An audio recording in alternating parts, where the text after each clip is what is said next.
Hey, hi Raj. Hello, How are Aditya. you? Good, good. How are you? Welcome back. Hey, thank you. Riding a monster, huh? Yeah, Triumph How Scrambler. how was your tour? Tour was amazing. It Tour was was really adventurous. how many days? 39 days, came back in one piece. So, okay. So, what all portions you have covered? So, entire Northeast, Uh huh. and then from Northeast, there's a place called Kaho Okay. in Arunachal. Uh huh. This is the first village in India. From there to Gujarat, Guharmoti, which is the westernmost. K2K. Yeah. Okay. So it's like Hyderabad to Kaho, Mm-hmm. easternmost, from there to westernmost, and back to Hyderabad. So Awesome. totally 11,700 kilometers ride. Awesome, man. Awesome. Wow. Credible, man. So, definitely lots of learnings and Yeah, amazing experiences that you yeah, must be yeah, having. yeah, lot. So I think now you can't escape. You have to come to my podcast and indulge Absolutely, in a more deeper conversations, right? I really would love to know about the entire experience of yours, absolutely. and My I'm honor. sure there are many more people who can learn a lot and get benefited from your experience. Yes. Will you come? Hopefully, a lot to share. Yes, I would definitely love to be there on your Cool, man. podcast. So it's a deal. Yes, yes, yes. Thank Cool. you, thank you. Thank you. Thank you. Three. Hello, Raj. Hey, Welcome. Aditya. Thank you for taking out time Thank for you. having The these honor. deeper and genuine conversations with me. So thank you so much. Thank you You're most for welcome here. inviting me. So recently you have done a huge motorbiking journey across India. Yes. Tell me something about it. This I call it as one of the most epic adventures that I have undertaken. It's totally a ride of 11,700 kilometers, Wow. starting from Hyderabad, touching the easternmost point of India, which is Kaho, the first village in India where the sun Okay. rises, And this is in Arunachal Arunachal Pradesh. Okay. Pradesh. And from there, I continued my ride towards west of India into Gujarat. There's a place called Guhar Moti, the Okay. westernmost point of India. Okay. This stretch itself is 3,700 kilometers. Wow. And from there, again, I came back to Hyderabad. It's like a triangle trip. Man. Closely, it's approximately 11,700 kilometers. Wow. And I did it in 39 days. Oh man, Yeah. amazing. I not only did this stretch, there are many firsts in this. One is 39 days completely on the road, everyday riding almost like 300 to 500, 700. Wow. And I did the 5 states within Northeast Mm-hmm. along with one of my friend who was only part of this Northeast trip. Okay. And then I went across to the tip of Arunachal Pradesh, which is Kaho, which is where my actual project, that K2K, started. Kaho Okay. to Kutch. Kutch. Okay, Okay. so that's where this project started for me. And then across these lines of my ride, there are many firsts which I have done. One is going across 14 different states, Oh man. and yeah, and a solo of 4,000 plus kilometers From cow to Kutch. from no Okay. from after completing the Northeast trip, Okay. the circuit with my friend. My friends and I parted out at Siliguri. He Mm-hmm. came down to Hyderabad. I continued towards Mm. Kutch. So from there to Siliguri to Kutch, and from there to Hyderabad, it is more than 4,000 kilometers. I Wow. did solo. Oh man, awesome. And another adventure part is which I mostly do not recommend others to do Okay. unless it is necessary. Uh-huh. I did straight on ride right from Surat to Hyderabad, 18 hours of ride. It's almost like 950 plus Without kilometers. rest. Rest in between, Okay. breaks like tea Okay. breaks, Okay. Okay. your whatever breaks, Okay. lunch breaks, Mm. whatever. Mm. So apart from that, I was riding continuously for Oh, 18 hours. wow. So it was 950 kilometers trip. And another first is within this ride itself, I touched upon 5 international Borders. borders. Wow. Okay, Bhutan, Bangladesh, Myanmar, China, and Wow. Pakistan. Wow. And of course, I also reached 10 kilometers away from Tibet. Wow. That's where the military post says this is 10 kilometers from Tibet. And Nice. I had the opportunity to ride in the snow, in the sand, in the slush, in the salt, Hmm. almost touch the sea also. Correct. Awesome, man. So for a person like me, I have never been into this kind of biking. I have never gone interstate on Ah, bike, okay, right? okay, okay. So this is a completely a new dimension that you Yeah. are telling me. Yes. So I'm sure there are many more people who are not motorbike riders but would like to be Yeah, one day, yeah, right? yeah. And so why don't you begin telling me something about like how it all started for you? Yeah, my adventures, the itch for adventure started quite early back when I was in 10 plus 2, when my dad bought me a TVS Champ. I don't call it a motorcycle, but it is another way of motorcycling during these days, smart and cheap way. Right, It's right. called a moped. So I had the opportunity to visit from my hometown. I come from Warangal, a town Okay. away from Hmm. 150, 200 kilometers Right. away from Hyderabad. So I'm born and brought up there. So during those days when I got this TVS Champ, I with my friends explore to visit a small lake called Pakal Lake, Okay. which is almost Pakal. like Pakal, Pakal. Pakhal, Okay, Pakal Lake. Pakal. It's also a tiger reserve. Okay. So one of the wild places there. Mhm. So I got the first taste of adventure, Okay. and while This was around like which year? in 1988, Okay. 89 Okay. actually to be Uh-huh. correct. So I did that. From there on, I was looking up to new ways of doing adventure rides. Then I had another opportunity to visit Ramappa again on the same TVS Champ with along with my friends. And then later I had my first proper two wheeler as a Priya scooter. Okay. my Yeah. dad's my dad I bought remember. that and he gave it to me. So I used to start exploring on that too. And later I got opportunity to buy a used Yamaha RX100. During this, Okay. RX100 was such a craze. Yes. Yes. And then I did trips from Hyderabad to Warangal. So Okay. this itch was continuing. Okay.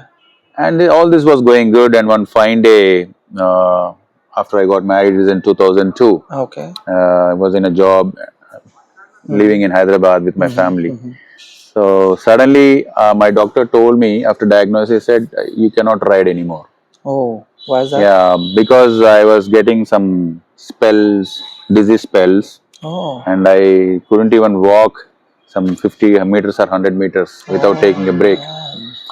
So I was totally, so sad actually. Oh. Then I thought it's the end of world for me, and I was kind of predicting all stupid things about myself. Then I used to see this advertisement on my TV, this Yamaha Enticer. Okay. It's a Yes. cruiser bike. Yes. Yes. So during those 2000s, 2000, early 2000, that bike was becoming popular. Right. Right. And Yamaha, I already had this RX100, so I always wanted to buy this. Okay. Then when I was looking at that ad, watching that ad, I always used to feel like one day I should take this bike out to nearest eatery, that is paradise for me, to go and eat a biryani and come back. That is my ultimate goal, because one, my doctor said you cannot ride. Two, I used to get the dizzy spell by walking 50 meters and all. So for me, that overcoming that itself is such a huge task. Correct. Correct. Understood. But eventually, I signed up to regain my health. Okay, I overcame that condition and I bought that bike actually. Wow. And I bought that bike. I went to paradise, had biryani, came back, continued to ride. Then later I bought another bike, Kawasaki Caliber, Bajaj Caliber, Correct. with that, and slowly moved on to the next set of bikes. Like the actual adventure started some 7-8 years back when I met my childhood friends. Okay. They already were into biking. Okay. In between, because of my international travel, I was away from India and moving across because of my profession Okay. in consulting. So I came back 7-8 years back. I realized that hey, my gang is already into biking, so why not I sign up? I had a Bullet Royal Enfield Desert 350. Storm. Okay. Yeah, 500 cc Desert Oh. Storm. I hardly used it. I sold it. Then I met this guy. So somewhere you had love for the yeah, somewhere that itch was there, continuing. That passion was there for me to travel, because especially when I had that low days, I wanted to really do a longer ride across India. So that was there in the back of my mind. Okay. But now when I realized Some of my friends are already into this. I signed up for this. Then I bought another bike, which is Royal Enfield Thunderbird 500X. Wow. That's when I started really going into adventures. Like I did Udaipur from Hyderabad. Okay. Okay, then That was your first longest longer. ride I did because I had a set of friends with me. And then after that, I bought my 4x4 Isuzu car. Then I did to Nepal, drove with Nepal with my friends. So this adventure thing was continuously being there. And after I did all this, then I realized why not make it something big. Instead of going for a 3 days, 1 week trip, I said enough of this 5 day, 1 week trip. I want to sign for something big. It should be epic. Okay. Okay, it should be memorable. Okay. That is where I defined something called a passion project. Okay, this is called the passion project. Passion project is something closer to your heart. Okay. It is continuously troubling you that you have to go for it. Okay. Okay, and you need to get unstuck from various situations in life. Some people have excuses like, no, I can't apply for leave, I can't come for this many days, no, my parents won't say yes, approve this, that, family people. I said, that's where the whole idea is. You need to move out of your comfort zone to do this.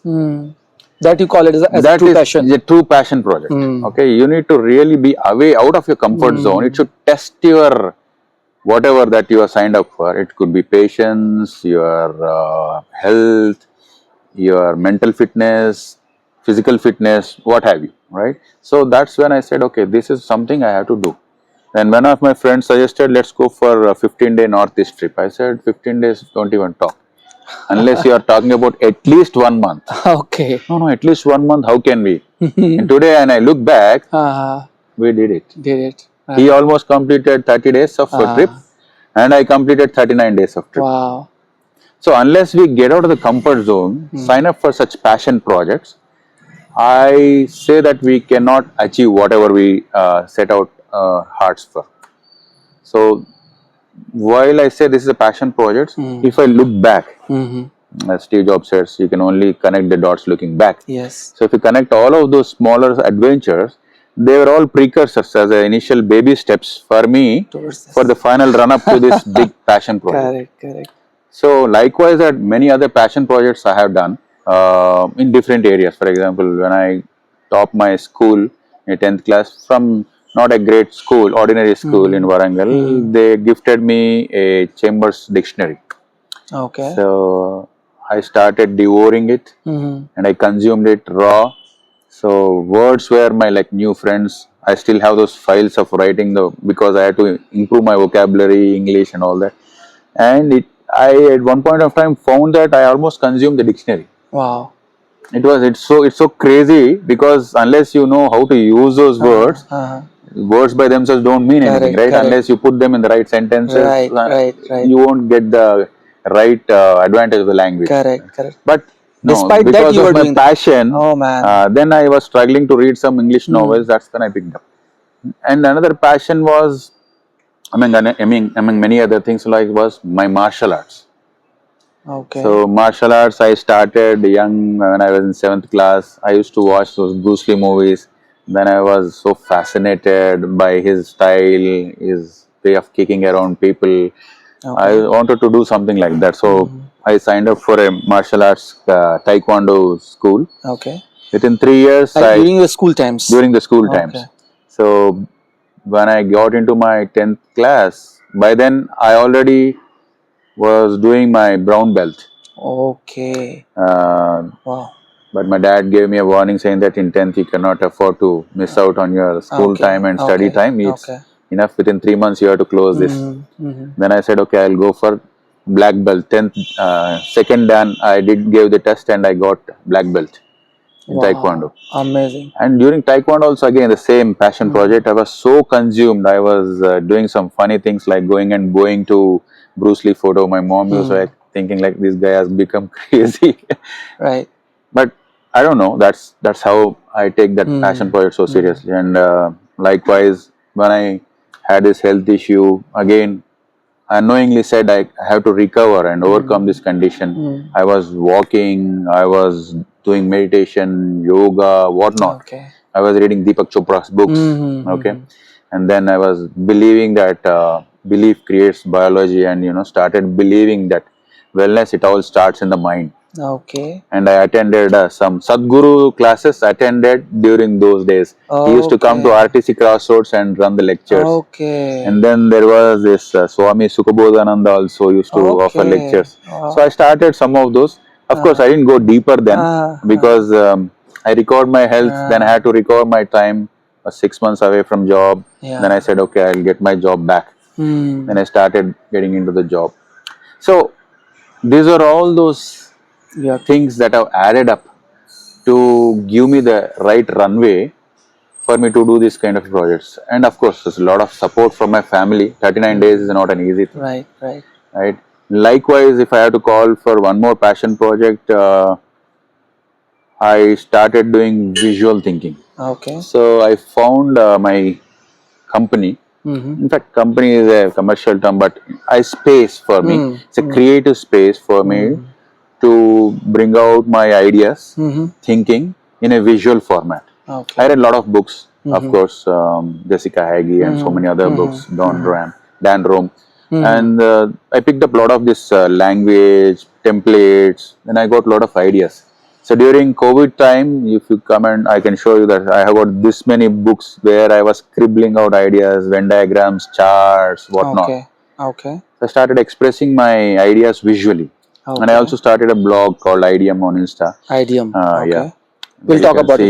Yeah. And those are some of all of these things added up to, and in fact, I started giving training sessions on visual thinking. Visual thinking is more to drive clarity during your conversations and solve the problems. Okay. So it's another problem solving mechanism. Perfect. So likewise, there are so many other passion projects I signed up, but this is one that stands out because of the intensity and the passion and the risk involved in this. Awesome. I think you covered all the aspects, how it all began. Basically. So my question, one important question comes to my mind is like when you're following through, even in the school days, you're following your passion. It could be a dictionary, devouring of the dictionary, then your martial arts. So how you were striking balance with mainstream studies? Because many of our audience would love to know about it. What worked for you? Somehow I feel I'm a bit lucky. I'm from those categories where it's like preparation just in time preparation. Okay. So I come from old school. So but more importantly, I was more curious. I didn't put that kind of disciplined effort to study. For example, I used to get the books well in advance during the summer break itself. During the last month of the break itself, schools used to give us the textbooks. From all of that, somehow I used to pick up the English books and start reading the some of the lessons and all these non-detail novels, small novels, whatever I had. So I already had that kind of ingrained thing to go after some of those. And then social studies was one more thing that I liked. And maths I used to hate maths. Maths I used to deal only during the schools. I never got great marks in maths and sciences, but luckily my dad sent me to tuition, extra tuition during my 10th standard. So that's where I think I coped up quite well. And again, I had this curiosity again becoming a passion. After 10+2, most of my friends cleared their engineering entrances and they joined engineering schools. Then I was thinking like whether I did the right thing or not. So let me also go back to engineering side. I'll give a couple of tries. Let's see. So while I joined my graduation, I said, okay, I'll do this. Again, I got consumed by a lot of these books. I was doing math like crazy, physics crazy, chemistry like crazy. Even till now, I can recall some of those basic concepts. But of course, reading, studying is one thing, and doing good in exams is a different thing. I was not lucky to get into engineering. Probably I'm lucky not to get into engineering to look at it in a different way, because I had more opportunities to explore my passion. In fact, my career also took multiple turns. I started as a lecturer. I was doing some marketing. So 10+2 you have done? What were the subjects? Maths, MPC, Okay, and Maths, after Physics that? and Chemistry. Then I couldn't get through MSET, so I said, okay, I'll join BSc Computer Science. Okay. There I had my only favorite subject, Computer Science. I topped that. And Maths, I failed multiple times and again cleared it. And then after that, my parents and friends all said MCA, Master of Computer Application, 3 years. I said, I don't have time for 3 years. Okay. I can only do MBA because I'm more aligned to those kind of courses, Right, business and humanities, some of those, project management and all that stuff. So I did my MBA, specializing in marketing, because we had only 2 specializations then in our college, HR and marketing. Okay. So I took the marketing. So my career started in a local small company as a marketing Okay. executive. Then I said, okay, enough of that. Then I ventured into IT. I started getting into C, C++. I did my master. Okay. Then software Then languages. software, MCSD, Microsoft Certified Solution Developer. Then I said, okay, I think the companies forcibly got closed for some reason. Then when I was working in Chennai. So I came back and explored to become a lecturer. And during lecturer, I was doing 2 jobs, one content writing and lecturer. So college is in Hyderabad. Hyderabad. Okay. Then after that, I said, okay, I got another opportunity, and I joined them as a technical writer Okay. into quality. Then from quality technical writing, I moved into another similar area in quality, but more into quality management. I was heading the quality management. Okay. And I said, enough of this, let me explore few other opportunities. That's when the consulting opened for me. Okay. So I was able to stick to few companies for longer duration only because I was in consulting. Because consulting gives you that flavor of small projects, and you keep moving across different projects within 1 year. You would have covered some 8 to 12 projects, right? That was the reason, because there's a continual change that should be there for me. And exploring new avenues. Exploring new avenues, learning new things. That's what gives me the high. Okay. So I continued in consulting. Then I was heading global consulting teams across in a different company. And finally, when I was taking care of the Europe side of the consulting, yes, I said enough of that in COVID times. Then again, I said enough of this. I want to do something on my side of my passion. Okay. Okay. Because I always wanted to be a teacher and a mentor. So this is like COVID duration brought some kind of transition within you. Yeah, COVID was decisive point for me. That's when the coming the road face to face with realities. Yeah. So that's when the fork in the road happened, as Robert Frost says, right? So I took the road less traveled. Okay. Most of the people are shocked to see me quitting during the COVID time. Okay. What the hell? How can you quit during the COVID time? You don't know. So you simply like resigned from the ministry. Simply said, this is enough. Wow. Because I thought I'll explore my passions of bringing out design thinking as a training thing for corporates and the startups. So I started and I did pretty well. I gave sessions at ISB, IIM, Kozhikode, and Voxen, lot many other different colleges, and I dealt with different clients like Amazon, Philips, and Maruti. Lot many other clients I did.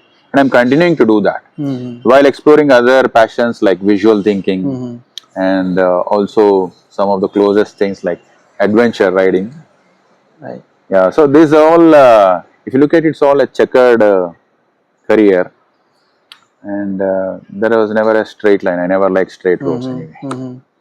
But somehow in this entire scheme of things for you in life, I see a lot of similarities in your decision making and the paths you are taking and all. Like less traversed paths are there, and always some kind of calculated risk is there, and you are doing things which are closer to your heart. Yes. Right. So here is my question: like, if you look back, and when you want to give advice to 10-year-old of yourself, what it would be? A 10-year younger Raj, what you would like to say to him? Yeah. The kind of advice I would have given to my 10-year-old self would be to start even sooner. To take, because you are far more capable of taking risks at a more younger age. I would have not done a India trip, I would have done an international trip, for example. Okay. But because the passion was already there, I was waiting for the right time to say quit or change my, or pivot in the different direction. Generally, I was taking risk if you see my career line. But yeah, I would have asked my 10-year-old self to focus more on building health, more invested in health. And yeah, you should have done more of what you really liked, closer to your heart. That's what I would have told. Okay. And what would be the piece of advice you will give to a 18-year-old Raj? 18-year-old. Yeah. While doing all of these things across in my life journey, I call it as a journey. An 18-year-old today has a lot more on the plate. Correct. In terms of choice. I think comparatively with me, I got forced by lesser choices to pick between. It was easier for me to pick, but because today somebody has to pick up the right thing from their plate, it would be far more difficult for them. But I would suggest that they should go with one they really have their heart in it. Okay? Because at the end of the day, you don't want to look back and say, I came on the path that I did not like. Unless you really enjoy your journey, your destination might look great for others, but you yourself will be hating for that. Yeah. So yeah, even it's an engineering startup or becoming a YouTuber, influencer, or what have you. If you have your heart there, you should put your efforts there. Okay, as long as you get good support. Yeah, again. There's also a lot of options for you to get misled, sidetracked, get into bad habits. True. The choice is also great at that side of the world. Yeah. So you need to be very careful. Somehow we are lucky not getting exposed to some of the dangers that are prevalent today. True. So as of now, if you see, we are only exposed to few bad things. Now, if you look at it, there are hundreds of bad things, and accessibility is such a worst thing. Everybody has access to everything. Correct. So your decision to go wrong is always greater than decision to go right. True. So you need to play very carefully there. And if you look at it, that's where I built a system. When I connected the dots, in my life, if you see, there are 4 major buckets. Okay. 1 is learning, 2 is earning, Okay. 3 is burning, 4th is returning. Okay. So I'll tell you, like learning. I was always curious, so it was quite natural for me. I was like a beast at learning. I used to learn fast. So learning means you are consuming knowledge. Every day you have an opportunity to learn. Right now we are discussing. I'm also learning few things. The way you set this up, the way you are starting the conversation. So I'm observing. Right. So one more thing is I started noticing things. Okay, there's also one learning. And 2 is burning. Whatever you have learned, earning. If you are able to convert that energy of learning into something more useful and productive, okay, and you create a decent life for yourself through that, that is where your earning is. Okay. And 3rd is burning. Right. While you are consuming the knowledge and hitting the road for the implementation, lots of obstacles that are there. Okay. The biggest obstacle is yourself, most often. You need to get out of the way. So it could be your ego, it could be your baggage that you're carrying, it could be your bad habits, bad karma, entropy, whatever. So you should be able to burn them. And then with all this, in fact, each one of us has got a gift. We are blessed with one gift. Sometimes we are able to recognize that early, our calling, right? That's the reason I say you sign up for a passion project, you will identify your gift. Okay. So if you are able to find that, you should be feeling lucky. because you have done few things like earning, learning, earning, and doing whatever positive things in life. You got the right recognition. Now it's time to return back. Okay. The gift. If the gift is dying with you, it has failed in its journey. The gift should be there. Be the greatest gift the greatest thing you can do is to forward, pay it forward, or at least pay back, or both if you can. Right, pay back your masters from where you were learning, or pay forward to the society or people who are younger than you who can mentor. Right. So within these 4 buckets, because I do a lot of journal writing. Not so disciplined, but if I look at all of this, all the journal entries started falling into 4 of these categories. Okay. And later I realized something is missing here in these 4 buckets. Okay. Then I said, if I do this 4 buckets thing in a single day, in every day, every day you are learning in something. some proportion. Yeah, whatever. Okay. Not you're not putting percentages here. You are learning something. You are earning. Earning need not be in terms of money. It could be earning good karma, respect. Okay. Right. Your recognition in the peer group. Right. And you are also burning. Every day you are striving to achieve some part. Either it could be a health goal or fitness, meditation, what have you. Right. You are doing that. Returning is where you fall back.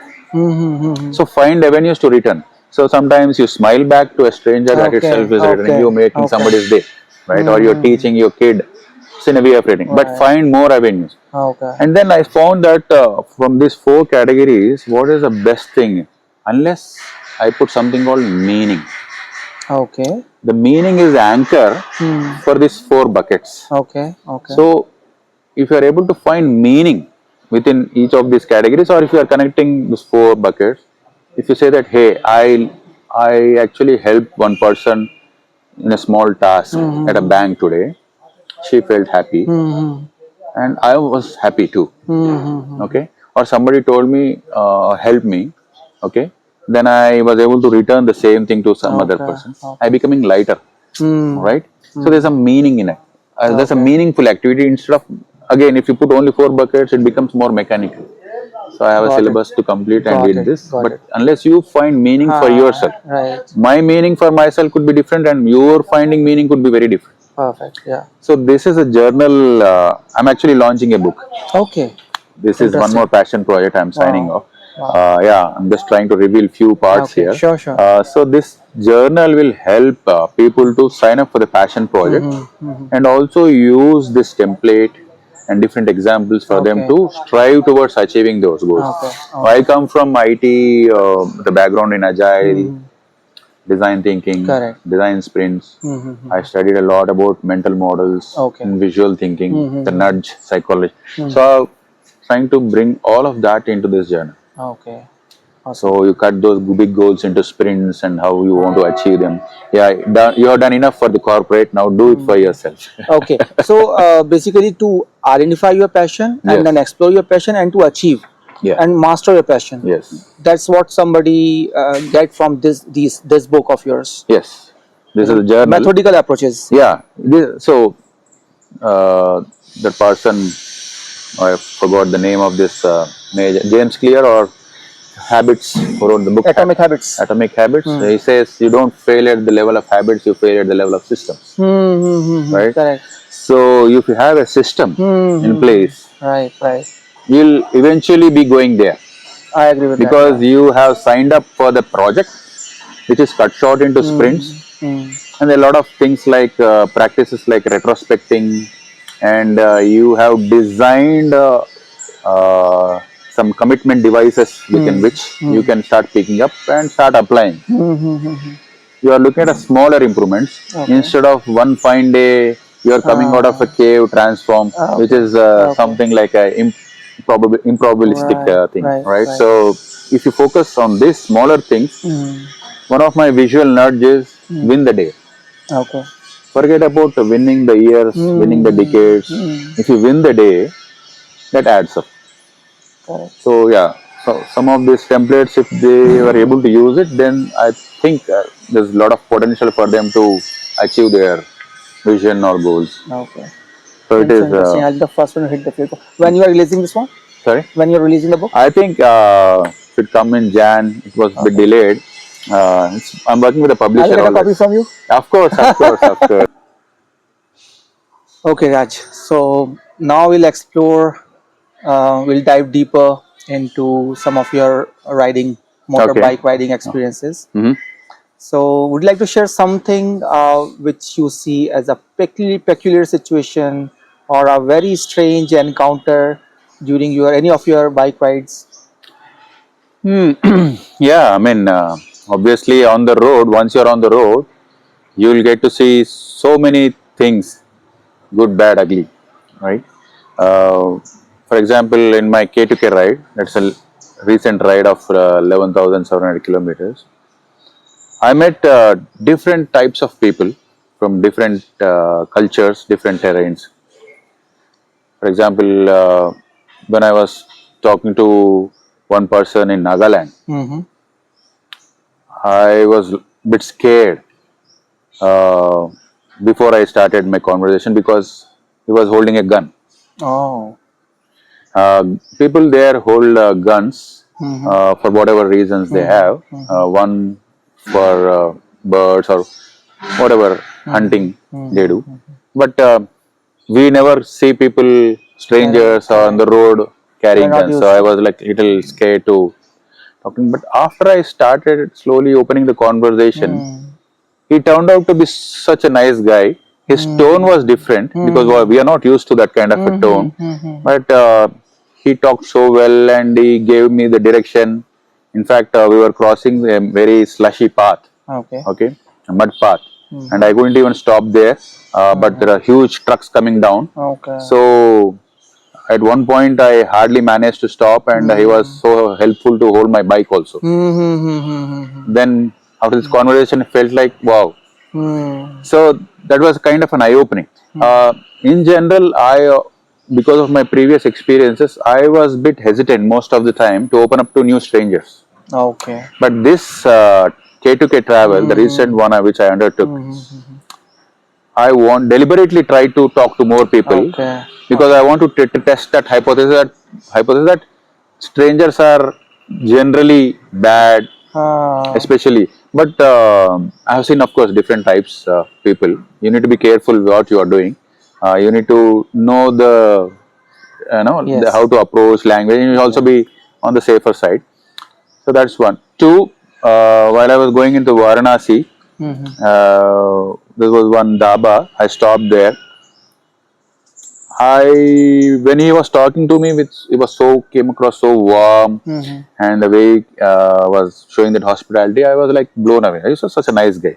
Then in the final closing of the conversation, and I was about to start my bike again, he dropped one bomb. Like he said, "Are your travels known to the local police guys?" And I was like, oh my god, is this something? Can I really trust this guy? Because I was about to ask him where should I stay next and all that. Then I said, okay, I don't want to take any risks. And he was so warm, but he came across so, suspicious, right? So that was one. And then you simply left. I said thank you, paid the bill and left. And he was trying to continue the conversation, but I said I don't have time. I had to get out of the situation. Luckily, it was just on the road.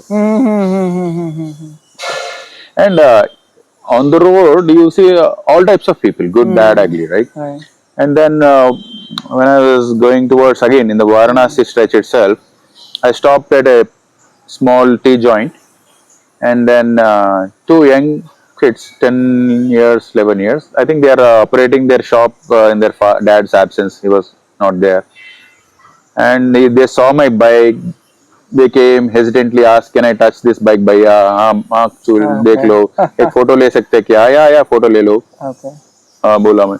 Then I took one tea. Then I said, I want one more tea. I was feeling a bit hungry. Took biscuits and. Then he said, भैया आपके साथ photo ले सकते हैं क्या? आप और bike और आपके साथ. हम भी. हाँ ले लो. Then after that I said, चाय का कितना पैसा देना? They said, we don't want to take money from you. Oh.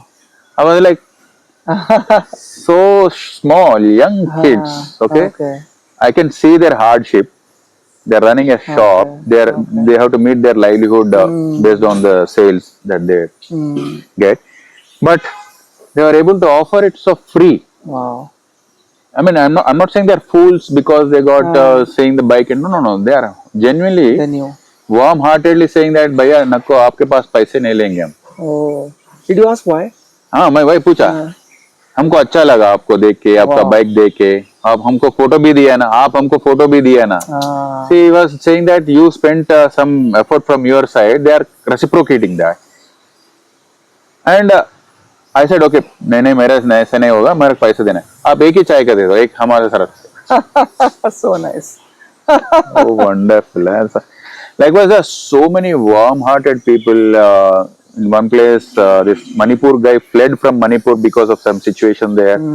And on the stretch towards our Arunachal, that guy stopped us, gave us tea, and he was offering any other things, and he refused to take money. Oh.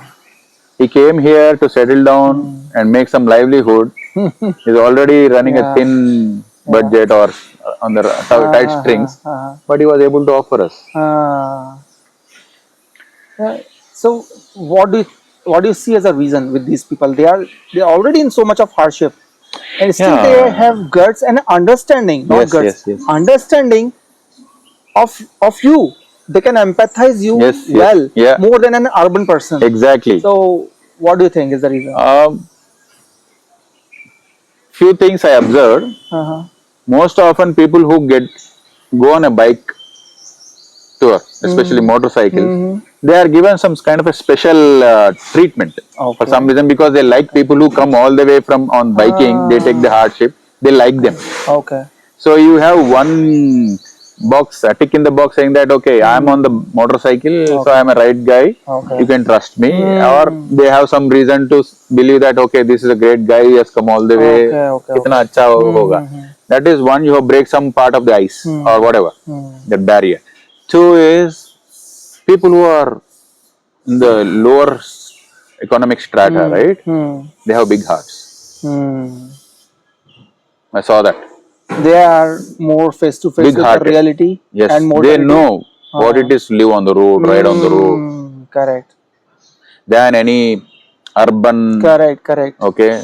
We are in our own safe heavens. Pseudo, do-gooder guy. But again, for somehow Northeast gave me some really pleasant experiences. Few minor, not good. One was a doctor who was working with AIMS, All India Institute of Medical Sciences. His wife was working in All India Radio. Okay. They happened to stop by a small food joint. We stopped there for having our lunch. Then they saw us. He started the conversation that, hey, I also have a bullet. I like riding and all that. Then he was so fascinated by the thing that we started our journey from Hyderabad all the way to Northeast. Then he said, why don't you guys join us for some quick tea at our home? It's just nearby. Okay. Somehow we thought of, because we are also running short on time to our next destination, we said, but only if it is quickly we can do. But we're trying to discourage him.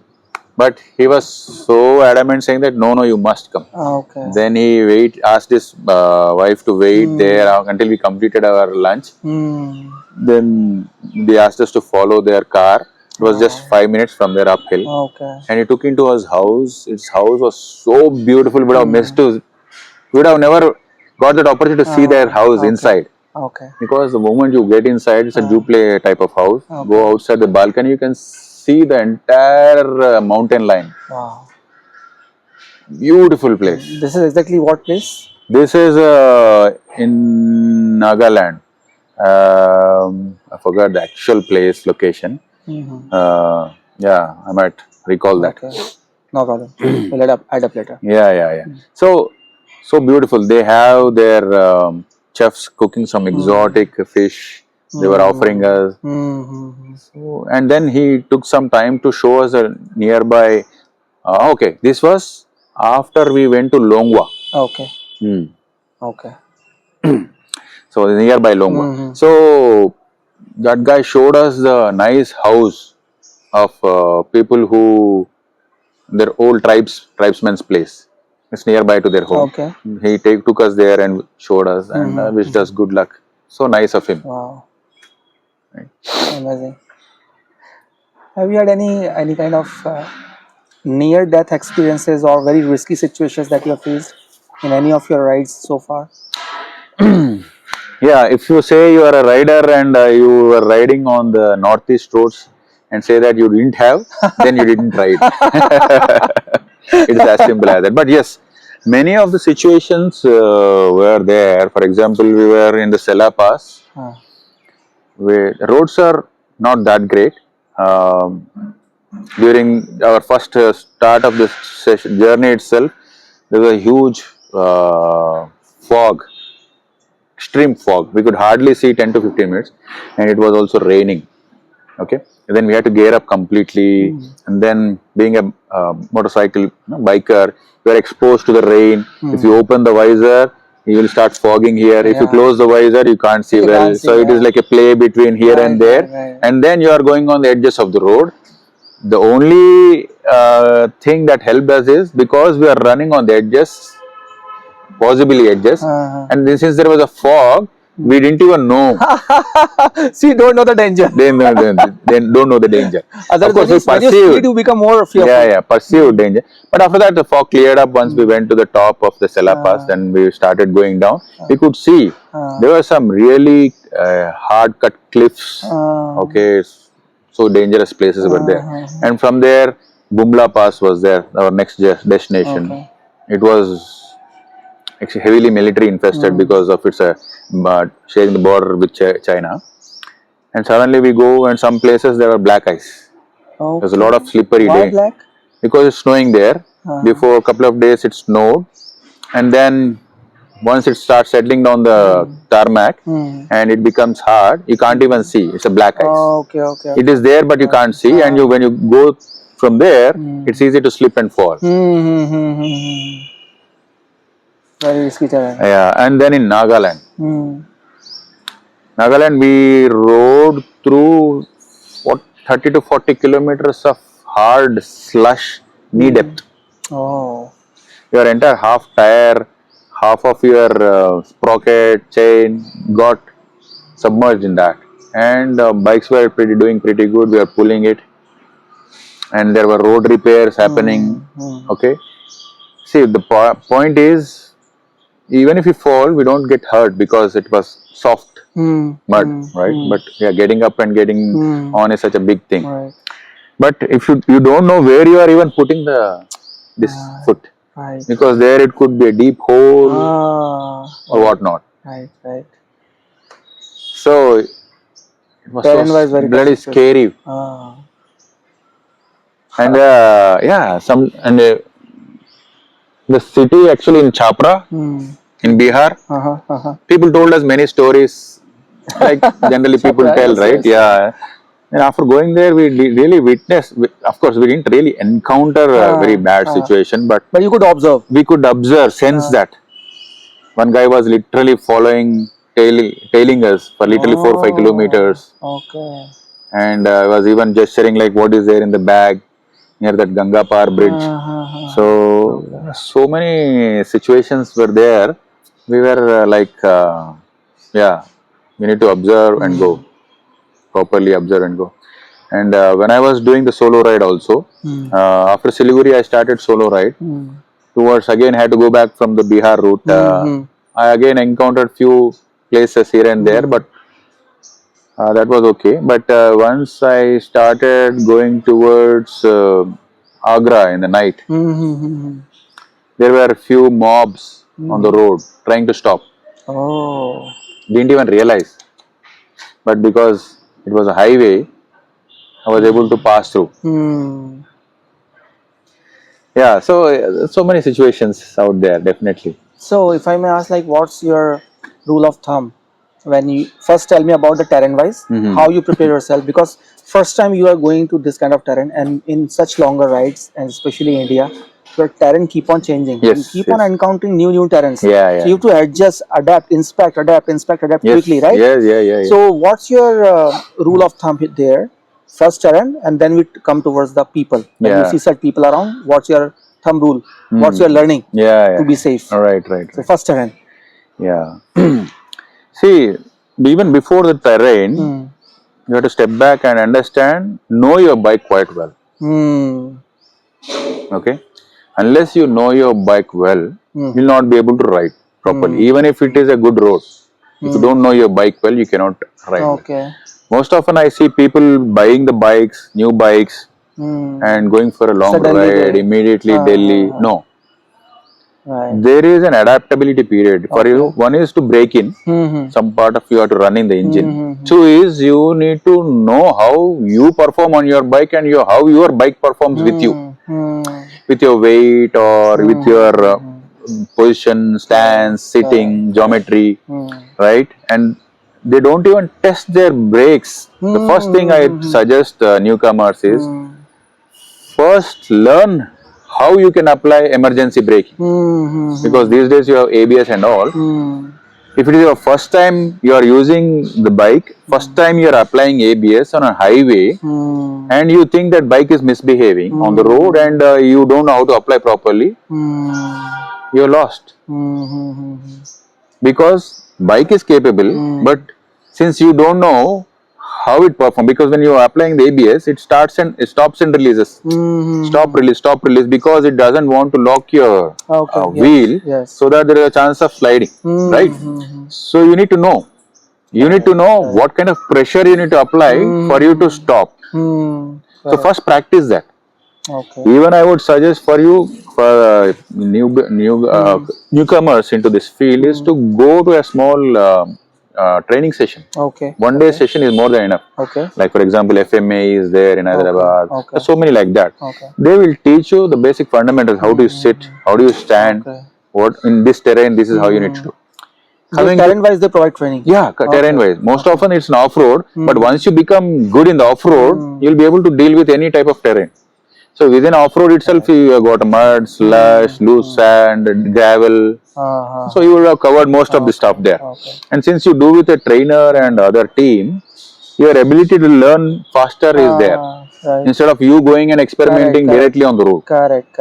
You bought some 5 to 10 lakhs worth of a high-cost bike and gear, but you don't know how to use it, you lost your life. So next is terrain.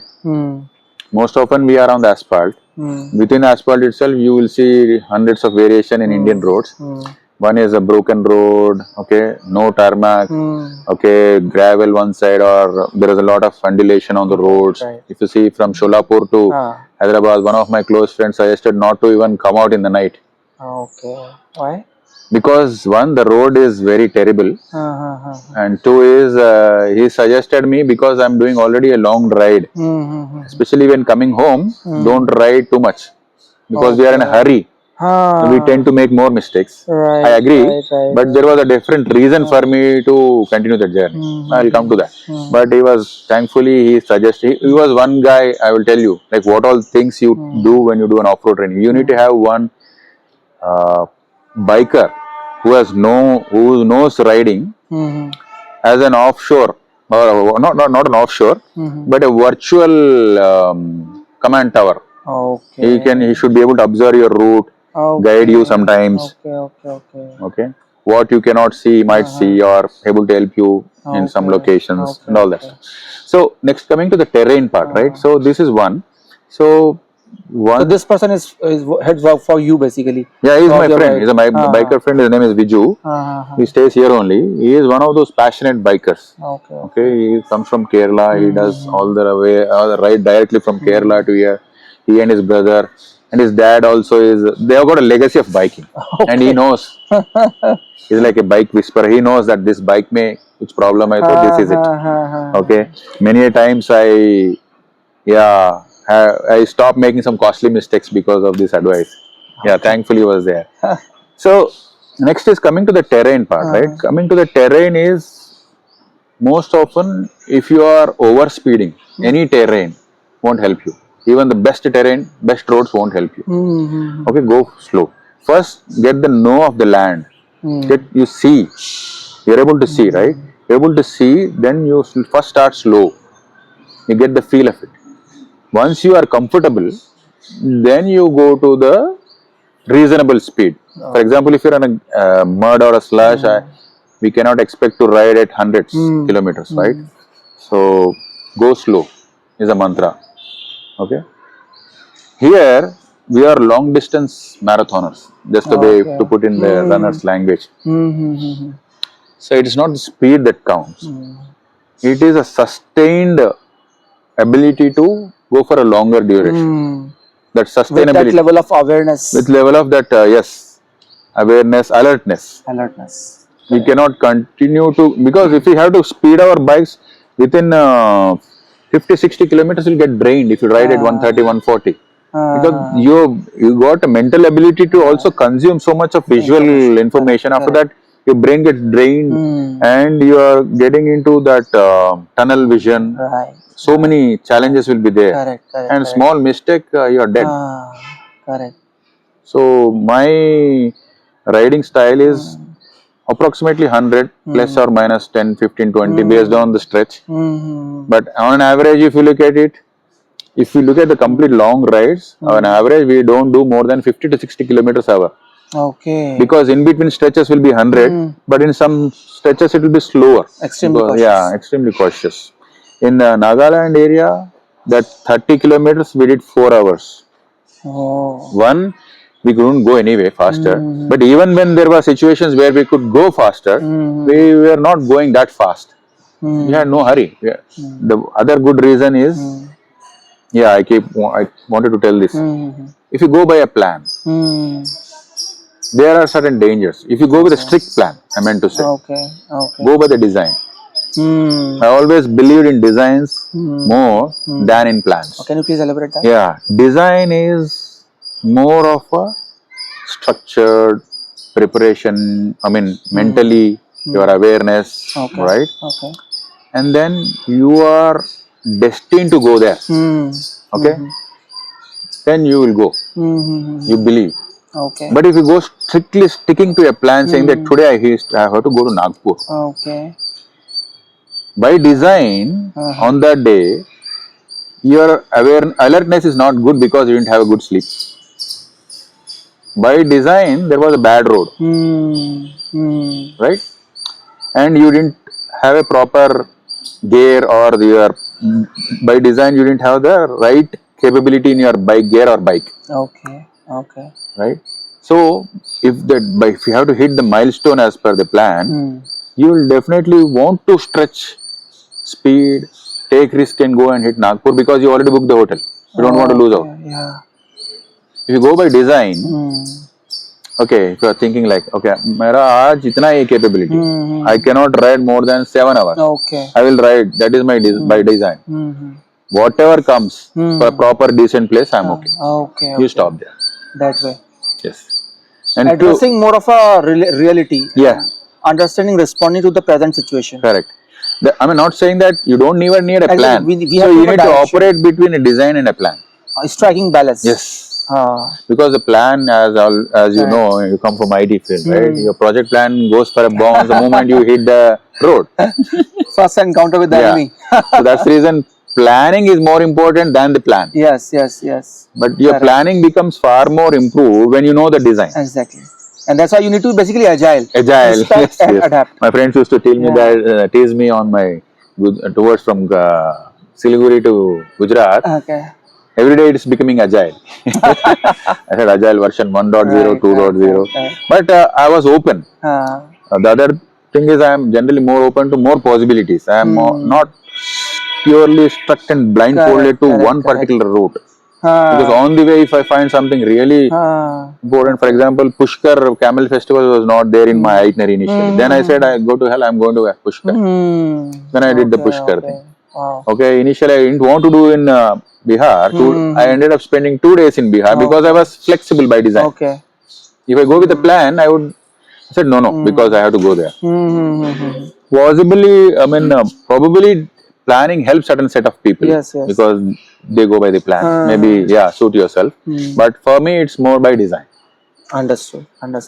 So, see, in this kind of, for example, this is 39 days tour, right? That you have taken.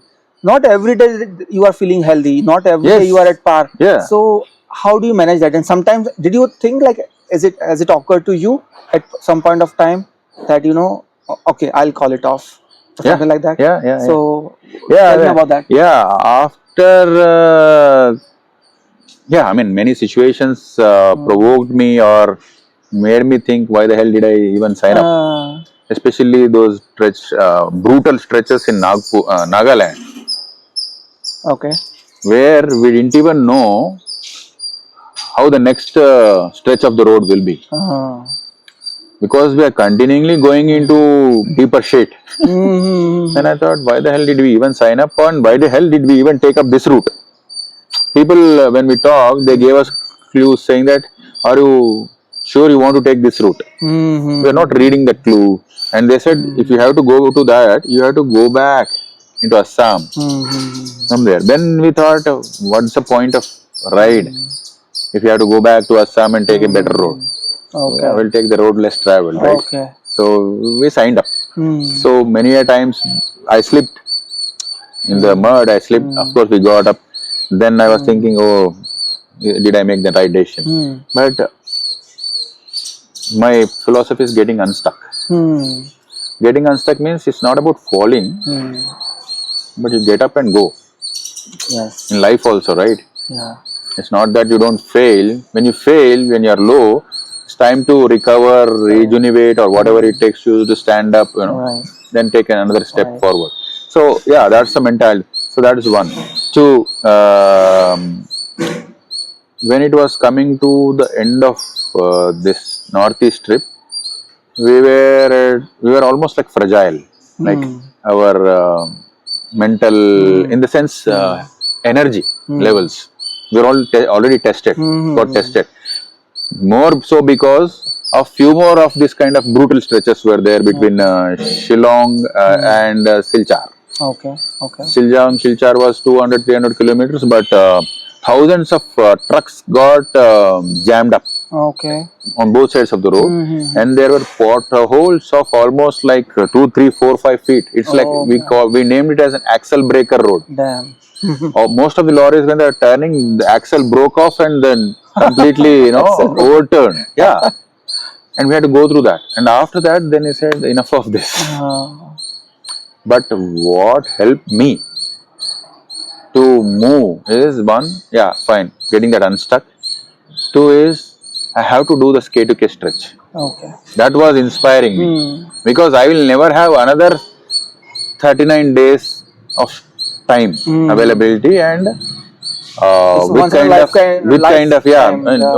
kind of health or whatever that I am coming with the package, I might not get that. Yes. I said, I'm going to do that.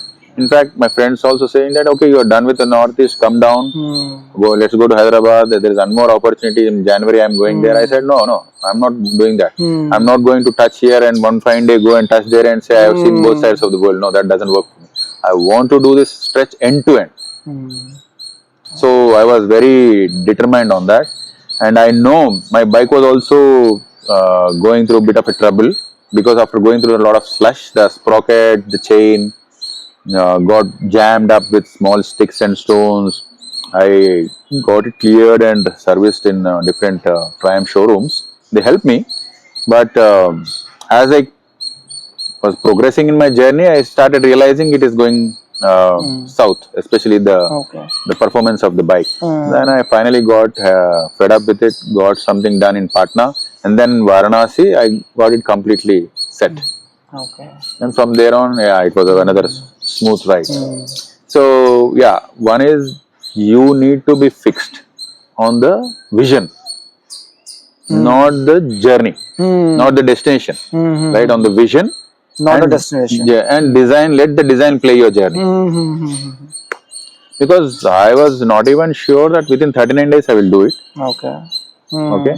And then, as per the plan, in Majoli, in Massam, we were supposed to stay 2 nights there. We cut it short because there was nothing much to do there. Okay, and on the top of it, internet was completely banned in the entire region where we were there, because some government exams, the staff selection exams were going on. Okay. So we didn't even know what to do, where to go. So we cut short and went. So plan changed, right? The plan gets changed. So that way we are adaptable and flexible. Great. And what are the like safety measures that you generally take when you go for long rides? Yeah. Suppose that some remote area your bike is breaking down. Yeah. You got injured, let's say, and you can't communicate and get the medical help in time. So what are the safety measures? Are there any government infrastructures in place to help bikers in India, or private infrastructure in place? Talk about that. Yeah. Yeah. Safety is one of the paramount things that we need to ensure and assure ourselves even before the journey itself. Many ways to look at safety part. One is the bike safety, because that's a means for you to go wherever you want. You don't want to get stuck in some odd place, so you need to put the best things on that. For example, crash guard, for example, bash plate, example, mud cover, right, and handlebars, right. Or if you want to have a better screen to fend off the wind screens, right. And on the personal gear, for example, best helmets, gloves, the pants, riding, a number of other things that come with that, gloves, and apart from that. So you need to know what kind of risk you are taking, and you need to optimally plan. Don't go overboard. At least essentials. Okay.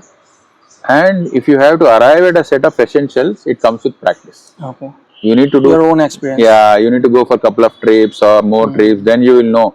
Because at the end of the day, you need to strike a balance between the amount of luggage you can carry, Right, on an entire trip, and not even try to use it once. There are many tools which act as insurance, but we don't use them, right? But we still need to carry. For example, a puncture kit, it is the most essential part. Or air inflator, you need to definitely carry it, because you are going in different remote areas. Right? You probably don't need a satellite level of communication, or for example, they have some special device that they use. They can press that and it creates a SOS. Okay. I'm forgetting the name of that. If you see Itchy Boots, Itchy Boots is a lady. She rides across the world. She garments. Yeah. So we don't need to, unless you are into complete adventure, right? And then your medicines, just in case you fall sick, you need to recover back, and some emergency numbers. On the road, most often you get help. Okay. Many times I saw for bikers, there is more help than required also. Okay. For some reason, bikers do get that kind of attention. Okay. And two is, because we already rode through those stretches, there was a lot of network that was there earlier. And we were able to get those numbers, talk to them, and they said, okay, fine, come in this territory, this is your point of contact for an emergency SOS. We never got to use that, but good to have.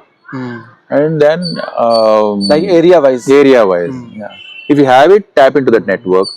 Or these days social media is there, you can ask somebody to help. That is one. Two is your own RSA will be there, roadside assistance for your bikes.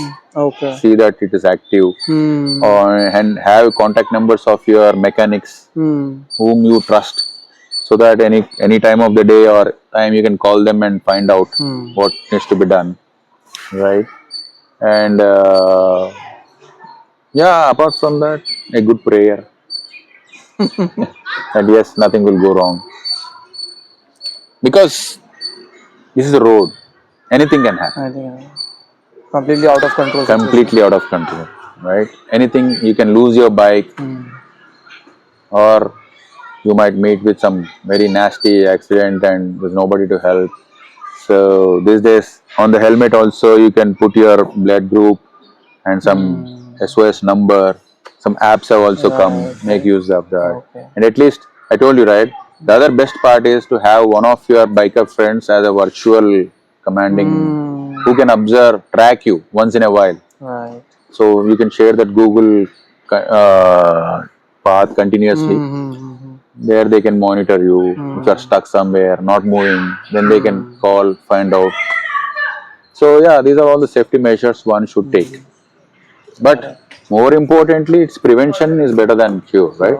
Right. So to prevent, plan your rides well in advance, in the sense of getting training, for example, and using the safety equipment. Already use them. Don't use your safety gear first time on the first longest trip, the trip you are taking. You should also already use them and get to know how they function. For example, gloves. If you buy them, you cannot use on the day one of your big ride. You should already use them and broken. Right. Then you get to know whether they are helping you or not. Likewise, shoes. Correct. Likewise, helmet. Right. So these are all the Vision. small things. And there are various instances, because as a runner I know, for example, if I have to prepare for marathon, so what's the formula? 1 month prep, 2 month prep, right? And during runs, when we feel sleepy, or we deviate away from the trajectory, the desired trajectory, in terms of pace, in terms of how I'm feeling as a person during run. So it's not that risky. We stop by, we get the nutrition and all that, right, during marathon races. But when you go for these kind of long bike rides, so are there any institutionalized parameters that we have, how to train yourself? And for example, how to know that, okay, today I am fit to ride these many kilometers on bike, okay? And what's your thumb rule navigating, sometimes, because you are not moving, Yeah. your body is not physically moving that much, Right. but you are riding a bike, and it's easy to slip into some kind of sleep or a quick nap or something like that in a split second, and you're gone. Yes. So how you go about it? Okay. So yeah, multiple questions in what you asked. One is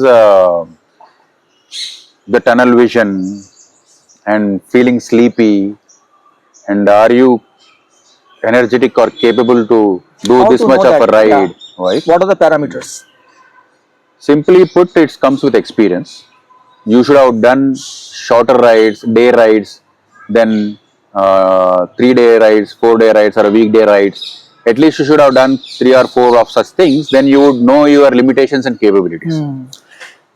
When I did my first ride, thankfully one of my friend gave his bike. He lives in France, Giri. He gave his bike, and I signed up to go to Maharashtra. It's called Maha RM, Riders Mania. And I joined my friends. And then, though I did couple of small rides on that bike, I never got the complete hang of it. So since it was my first maiden ride, I was also not equipped with complete gear. I borrowed some gloves, and then I was so excited, and I started riding, and then it started paining in the joints. Then I thought it is common, because a rider is generally a tough guy, because that was my perception. So they all know how to take that. Okay. And my kneecaps, the knee guards, were also not that great. So you were thinking in terms of enduring these things, rather right, than thinking that, okay, this there are should not better happen ways. to me. There are better ways. Okay, after some time, then I started struggling with this. That was one. And two, the brake is not that sharp, especially this one. This is a very pretty old bike. He just asked, you can ride if you want. You can, of course, I did my checkings and all that, repaired whatever I had to do, but still he did not get that right kind of a bite. So when I started riding, we were used to riding smaller bikes on the street bikes. So when you apply the brake, immediately it stops. So especially Royal Enfield old bikes, you need to think when you're applying the braking, and you have to not only brake with brakes, but also engine braking, which I never knew. Okay. So these were completely, it took me by surprise when somebody told you I should do engine braking. Oh, is it? Okay, fine. Okay, then I didn't know. And then in the return, we started bit late in the day. So by the time we came to one of the main roads, it was already dark, so twilight. So I was wearing glasses, and then my helmet was also काफी पुराना था. Then visor had a lot of scratches, so I opened this. Then I was not able to see clearly because my glasses were not used for riding. Okay. Very small glass and lot of dust was going. So I never anticipated these things. So I was not half prepared. These things only a very seasoned biker, that too who uses glasses, would have told me. Many of the bikers that I have, they don't use specs. Okay. So sometimes that's what I'm saying. It comes with practice. Correct. And two is, so go in small steps. Yeah, either if you have to learn on your own, go with different types of bikers, do few good rides, then you will know what is required, what is the limitation. Should you invest in a good proper riding gear, or whatever you have is enough? Will it safeguard you? Okay, whatever. You have to do that. You have to do that recce initially. And two is, best way is go to a training school. What are the training schools you would recommend? In Hyderabad, FMAE, okay, so one of the good thing that is there, it is towards Kisaragutta. Okay, they have got a pretty huge ground. And the trainer is also one excellent training team they have. One Mr. Navi Kumar. He is hands-on, so much of patience, young, he will teach you everything. See, it's an adventure bike riding. But that doesn't mean you only learn adventure.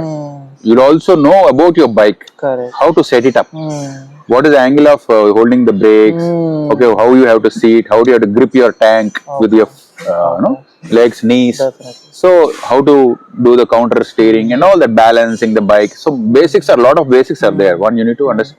Spend some money, go there. So either learn hard way or learn better way. Coming to actual riding, we are called tourers. Okay. This is called touring. Long touring. Adventure riding is short rides, but on all the uneven off-roading and all. So our category is long riding, touring. So touring, there are no proper schools as of now. Okay. One, you need to learn by experience or riding with other experienced riders. Coming to the knowing of your limitations, especially for example tunnel vision. See, the thumb rule is every 2 hours or 70 or 80 kilometers, take a break. Even the break is 2 minutes, 5 minutes, take a break. Get down, don't open your helmet, take a fresh air, walk around bit. If you have to stretch, do the stretch, then get down. Otherwise, what happens is you get frozen into that stance, and after some point in time, you will really not feel, your reflexes won't work that fast. Because one, you get desensitized also, because a lot of visual info, lot of this info, distraction, noise, the lot of wind buffeting, wind noise, all this will kind of put you down. Your mental alertness goes down. Two is, the best practice is not to eat heavy during your day. Eat light. If possible, skip lunch. Or take a small tea breaks. Okay? Don't. If you start eating like a biryani in the middle of the day, then you obviously will start falling asleep. Don't eat heavy. Prone to accident. Yeah. Three is, your fitness starts way before your trip. You need to have your strong core. If you are naturally into fitness, walking, anything will help you. But you need to have a very long practice of doing these things, going to a gym or running or whatever. Right? You need to have some kind of that kind of physical activity that will help you. Okay, so that is one. The other thing is, know what you cannot eat on the road. You are allergic to certain foods, or you are sensitive to certain foods. Be careful, because in the middle of the road, if you are out of your balance, if your stomach is upset, then it's a big mess for you to deal with. Right? Even despite all this, we do sometimes we fall for that. Sick. We sometimes fall sick. That is naturally. But more you prevent, the better. Okay. Two is,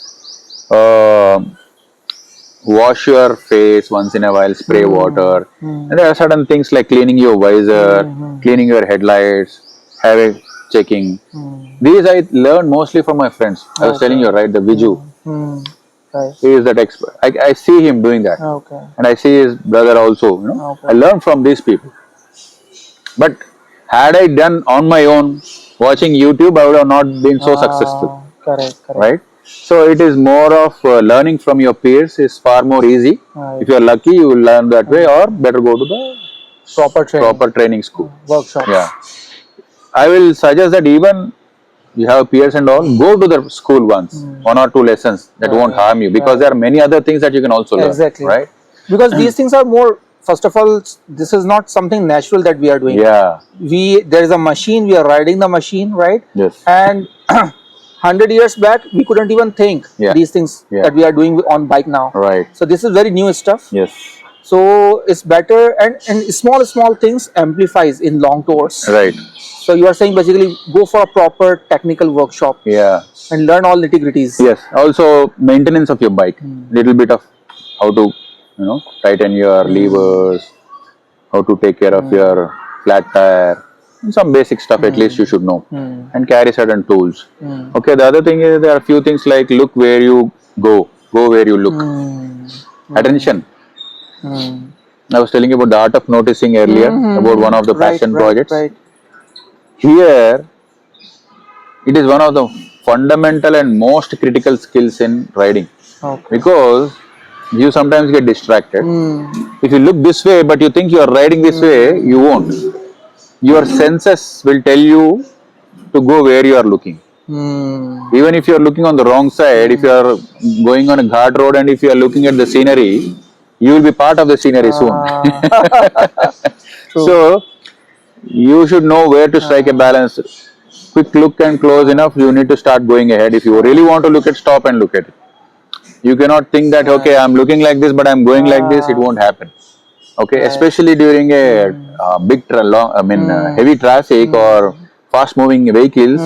If you don't know where you are looking, you will go anywhere. So, for example, that is one simple rule. Okay. Two is, other point is have very good sleep in the night before the ride. Cut off the ride the day before as early as possible. 4, 5, close it. Okay. Have some time, look around the city or place where you are, or get to know the feel place, or relax, take some time. Okay.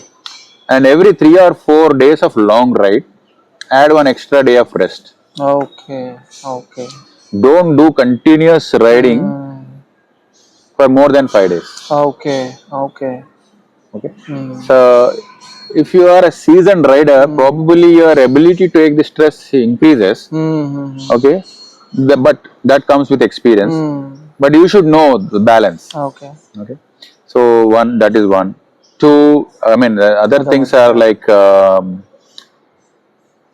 know your whereabouts, know your bearings, where you are and where you are going. Okay. So suddenly the terrain changes, suddenly the elevation changes. Correct. And if you are not geared up, then you will go cold. For example, when we are going to Sela Pass, so in Arunachal Pradesh. Okay. So we slowly take up the elevation. From example, we will go to Bomdila and then go towards Arunachal Sela Pass. Just before 10-15 kilometers, it's like okay, still warm only. Suddenly the temperature changes. Okay. You will feel the chill. Because the roads are not so crowded. It is a clean terrain, lot of trees, and the chill starts. You need to be properly equipped with your gear. Immediately stop and wear your gear. Don't think that okay, I can manage. Because if you start riding in the cold, it's not good for you. You'll get drained, or for whatever reasons, your senses won't help you. The feeling, right? So be careful on that. And sometimes it becomes other way around. You are cold and suddenly it becomes hot or windy or rain. So you need to be prepared. And the most important thing in all of this is your mental skill, mental strength. Okay. So most of us know that we have that, hey, I can do this. Not a big deal. Okay. So some of these statements, but you still should know what is your mental limitation. Okay, so as the day progresses and as you come towards twilight and late night, your decision making skills will fall. Okay. Because during the day you should have taken thousands of decisions, micro decisions. It all adds up. Okay. Where to stop, how to stop a bike, is it falling, my luggage is there or not, what to eat, what not to eat, some arguments with your biker friends or something. Okay, in the day, as how to spend, small things will consume your willpower. I mean, especially the decision making capability. And then you are exposed to the elements as you go, because this is not your day job. You're not experienced every day. You don't do that, right? You are doing it for first times or once in a while. So your decision making skills starts falling down. That's when you need to be very careful. And if you think that, okay, I'll ride after having my nice dinner here in this Lucknow, I'll have some nice biryani, then still ride another 4 or 5 hours, no, you'll be gone. So yeah, don't do that. Okay. And most of the people these days on the roads, lot of nuisance and lot of stupidity is there. Okay. So even though you are good, you are mentally fit, you are physically fit, if somebody makes a wrong, you will be part of that accident, whether you like it or not. Correct. So you also need to be prepared for that. And then you need to know how to deal with such situations if they arise. You need to have some network of friends whom you can talk to, figure out, right? You need to also be aware of that, especially when you are taking up longer adventure trips or when you are doing solo, right? So those are the things that you need to keep in mind. You need to continually share your location with your friends and family and keep them assured that you are safe. Otherwise you get continuous calls. Some people I see that they are taking the calls because they have got a helmet and continuously talking and then they lose out on the actual focus on the road. So you should know what time you have to take some time out for the calls if you have to take. Some people have work, so they need to know. So the balance, that's more important. And coming to the point where do we get any support if something goes wrong? Most often I have seen on the road, there are more number of people to come and help you. Okay. For some reason. Bikers, especially they tend to look at bikers with a very good heart. Okay. Very few times we find some bad things happening, but most often they come to help us out. And there is a biker code that happens on the road. What is that? Biker's code is like biker brotherhood. Okay. I mean, it is not a written agreement. When I see a biker and he sees me, we acknowledge each other. Okay. Whether somebody does like this or somebody does this, and some people appreciate that. Okay. So when you stop there, and if you also similar bike, they'll say hi and they come and talk to you. Okay. And if there is a biker group going and you are there, they'll say hi. And if you are stuck or something wrong with you, they'll at least ask you, are you okay? And if you say no, all 4 or 5 people will come and help you. Okay. That's true. So that way we are good. Okay. So biker community is very strong within India. Whether it is, as you said, institutionalized, no, it's not institutionalized, but it is better than institutionalized in a way. I wanted to know, where we are in India as biking community, motor biking community. Where do you see we are going? Maybe 5-10 years down the line. Yeah. And what are the disadvantages or drawbacks that European or US biking community have been through that we don't want to go to as a biking community in India? Or you can also talk about some of the very good points that Europeans or US biking community that they have that we also should follow as a biking community in India. See, different, we'll come to that countries part later, but at the outset I want to say that different countries have different rules, engagement rules on the roads. Okay. See, Western countries advanced, most of those countries have got a very wonderful roads. Road network is so good. Right. They have to plan to go to a bad road. Right. Unlike in India. Correct. They need to find a bad road for them to enjoy the off-roading part or adventure rail. Unlike in India, where bad road happens to be part of your journey once in a while, whether you like it or not. Right. Number 2. The other thing is, they have got far more effective systems and support systems in place. Okay. Healthcare, for example, emergency. Okay, and two is their infrastructure, especially reaching out to hospital systems and all that. Even they face some problems in remote areas. They have to go through similar situations. I've never been there, so I can't vouch for that. But what I observed, what I saw and talked from few friends, I have one of my friends in Atlanta. His name is Richard Dunn. He's one of those passionate, seasoned biker. Has been there, done that. He has got some tens of bikes in his garage. I mean, from what I understood from them is that they also got excellent biking network. Okay. Okay, and the passion they have, the tools they have, and the mechanics. Of course, it's costly thing for them, but they have access to that. In India, most of it is like we believe in that jugaad thing. A helmet is not good. Still, people use it. Very few people go for the high-end helmets, thinking that what's there? Helmet is helmet. They have a self-prophecy kind of a view. Okay, they have their own self-belief systems. I am believing this, that's it. Yeah. Okay, so some of it, break nahi hai to kya hoga? Some of those questions, okay, some stupid questions. Okay, so what I'm saying is, for example, in India, compared to the European, we are also having a very vibrant network. Okay.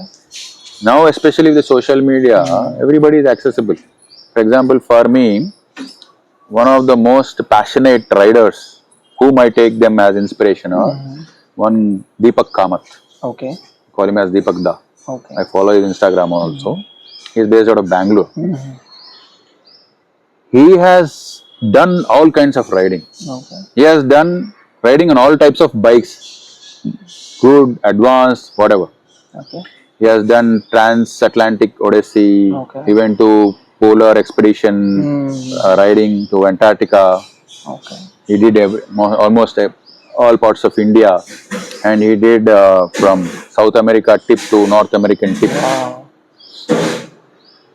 They teach so much. They've got so much of experience, and when they tell you, "Hey, this is how you need to do," you need to learn. Okay. Okay. I don't know if there is somebody who can decode of all of that and digest and create some kind of a handbook for riders. That would be an awesome job. If they can do that, that would be great. Okay. Okay. So that is one. There's a Bulu biker, AJ, who does KTM. Okay. And then Shumar, his video name is Shubrata. His name is. He's also one of those wonderful bikers who have given lots of YouTube sessions. Okay. If you are eager to learn, you can learn from them. Okay. There's a lot many things. From what I observed in India, we need good infrastructure. Okay. And two is in terms of healthcare support system. Sometimes we go to the remote village, we may not get that kind of facility. And then if they have to lift or shift him to a better hospital, we don't know whom to talk to. Or we have to dial in some 2 or 3 or 4 or 5 numbers. There are no emergency numbers displayed, right? So, for example, there is a toll-free number across India that would have been better. But every highway has a different number. Right. So, unless you stop and register it, and because from the moment of incident to the moment of recalling and recollecting that number and then calling is a big thing. Right. It doesn't happen just like that, right? If you're lucky, you would have seen it and you remember it. Or you would have taken a picture of it, right? There's nothing like that. Correct. And then unfortunate thing is in Google Maps, you sometimes follow some stupid routes and you end up wrong places where you're not supposed to. And the road signs are not that great. Basic civil engineering flaws. Basic flaws. And then the monumental stupidity that happens on the roads of cities. Either you are a runner, walker, or biker, rider, whoever is that, you will end up facing that. A lot of noise pollution, right? Whether you like it or not, sometimes you also end up doing it. We have to also honk, otherwise they don't move. Northeast, some of the places are the most beautiful places where I have seen, in Mizoram especially, if it is a free left, it's a free left, even if it is for 4 or 5 kilometers on the right. People Have to stop means they have to stop 4 or 5 kilometers. There will be a line stretching, but they won't get into the left side. That is a kind of a discipline and greatness that we need to adopt. So especially the lane discipline. Other one of the worst thing is people don't know how to use indicator. So it is like a tricky language that you need to pick up on the go. For example, you are going on the road, highway, and there is a huge truck in front of you, and it is on the right side, and you want to take over the left, but you are hesitant. That guy will give left indicator. That means he is signaling that you can go. But for me, from my books and experience, left indicator is he wants to go left. Yes. And we don't know. The next car guy, if you think that he is giving a indicator to go, and he is actually taking the left, you are going in that, you will meet with some stupidity. Right. So there is no proper standardized common language, especially using of indicators. Right. That's there. And then the enforcement.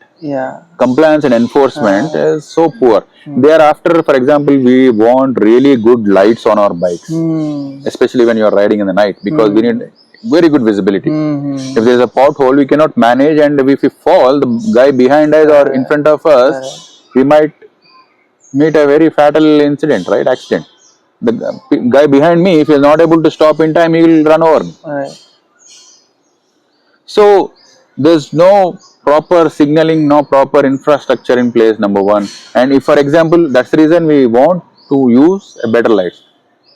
And then most of the police will be cracking down on the big light, saying that this is against the law. Right.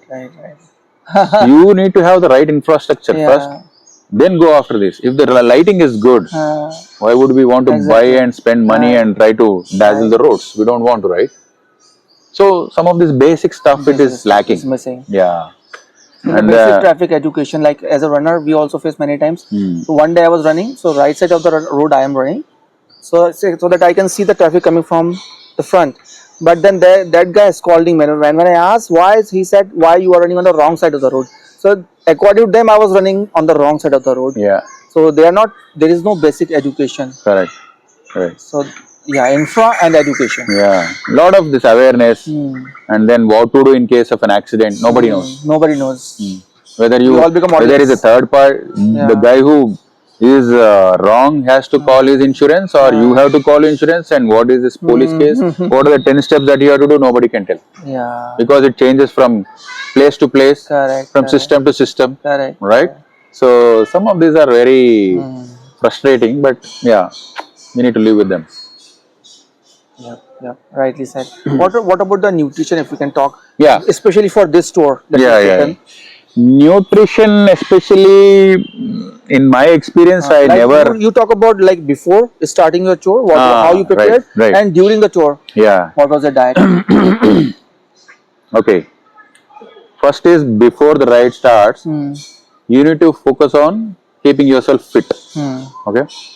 You need to eat properly, vitamins, so what minerals. was your definition of fitness? Fitness, Fitness would be like taking the roads on a continuous basis, sitting on the road and riding for 400 to 500 kilometers at a stretch is your fitness. Okay. For that, you need to have a good core strength. Okay. It's not about shape of your body, but you need to be able to be fit enough to sit for long, core functional muscles, and your shoulders, your wrists, your neck especially, because it takes a lot of beating in the wind and with the helmet weight, and your legs. Essentially, you need to have that basic fitness. That is number one. Coming to the, if you go to a gym, if you are a regular runner, even more better, right? And two is nutrition. There's no special nutrition for a rider because we are not into performance riding. We are a touring type of riding. So as much as possible, eat nutritious, healthy food.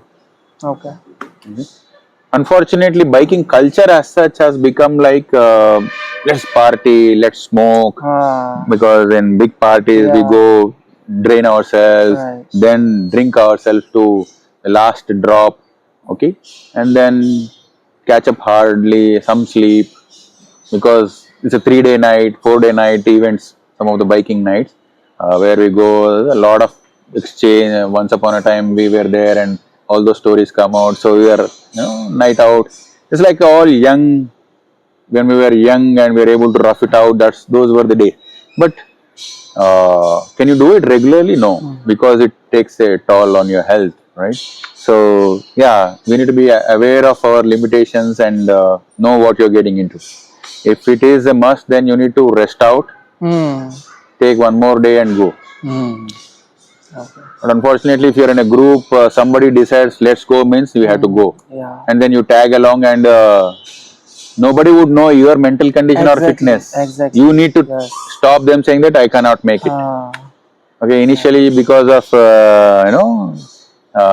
because you're initially making that relationship, you may not want to say it loud, but I think it's better to stand up for yourself and tell, no, this is not right. Because ultimately you suffer. Yeah, ultimately you and your family will suffer. Yeah. Right. So while their intention is not to harm you, but they're like, okay, I'm doing it, you can also do it. Yeah. No, not everybody is same. Yeah. So that is one thing that they need to be aware of. So nutrition during the ride, if you really focused on nutrition, you might miss on few good things, because one, the riders are also good foodies. So you go to Lucknow and you don't want to not eat a biryani because you are riding for long is something, no, right? Yes. You want to try out.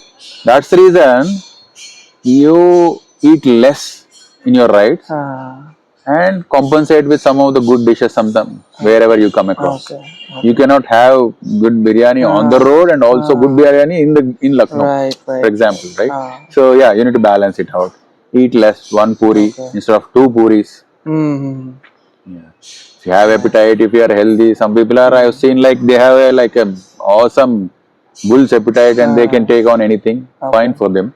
But not many of them can tackle that kind of a thing. So yeah, you need to know your limitation. Sure. And from the government of India, as a biking community expert now, you've done so many tours. So one thing you talked about the infra, the traffic education. Anything else that you need as a biker from the government of India? Yeah, especially support on the gear, additional auxiliary lights, for example. Right, they should allow us, because when we are going into the pitch dark in Nagaland and all, you cannot expect me to ride without auxiliary lights. Okay, there should be a policy saying that, okay, misuse should be found out and fined. That is where your enforcement comes up. Since it cannot be enforced across, doesn't mean you are taking away the good capability of that light, especially for the most useful use case when it is actually required. Right. So unless you do that, it will be very difficult for people to really appreciate this riding. Riding as a community will not be happy, or they will not be able to scale up their game. Got it.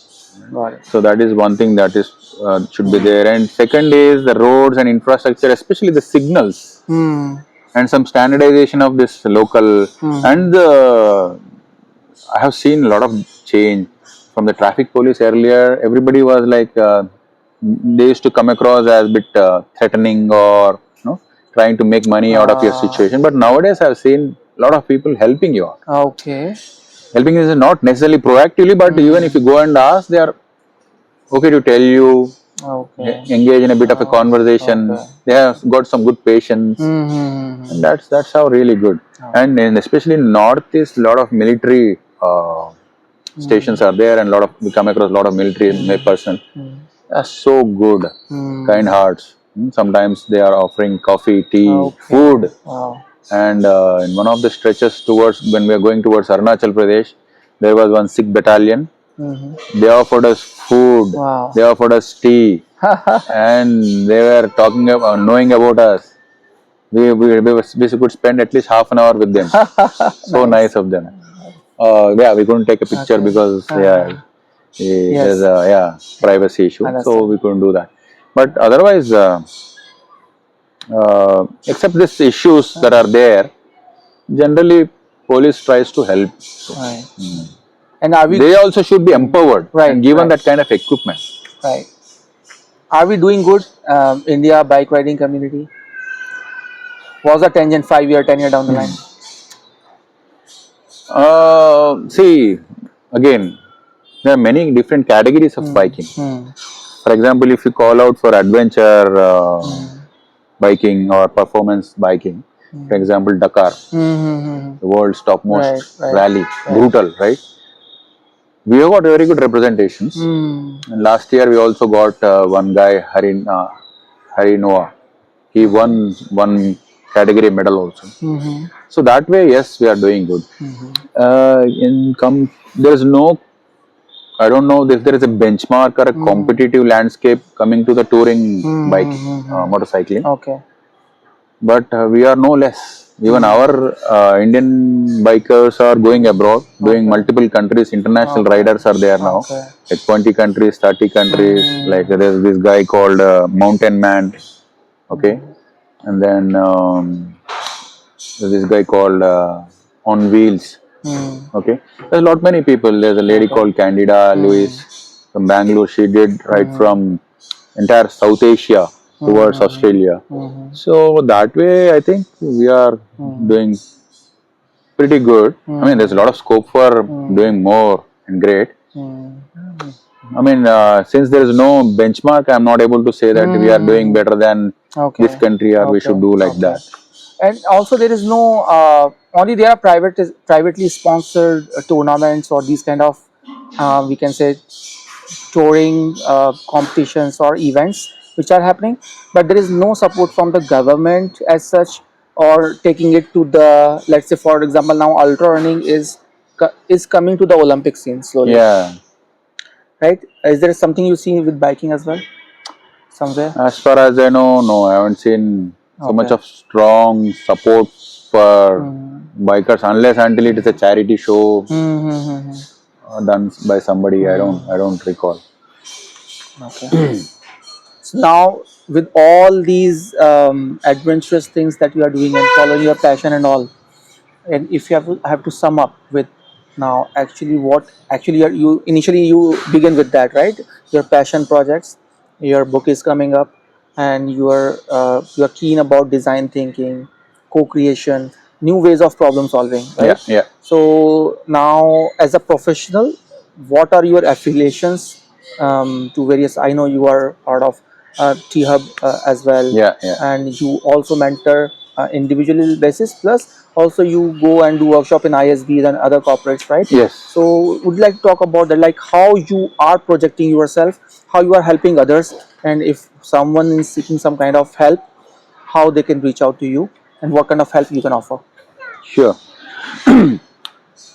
Post my corporate stint, which I quit during COVID, I said I want to take my game into a better world, or I want to use my skills to create a better world, right?